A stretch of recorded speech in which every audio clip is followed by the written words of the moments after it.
ফেব্রুয়ারিতে নির্বাচনের লক্ষ্যে ইসি যথাসময়ে তফসিল ঘোষণা করবে এই আশা প্রকাশ করেছেন বিএনপির স্থায়ী কমিটির সদস্য ডক্টর এজেডএম জাহিদ হোসেন।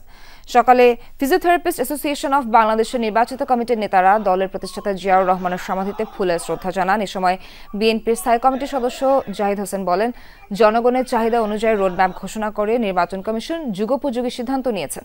ভোটের মাধ্যমে প্রতিনিধি নির্বাচিত করে দেশ করার দায়িত্ব দিবে জনগণ, এমনটাই তার প্রত্যাশা।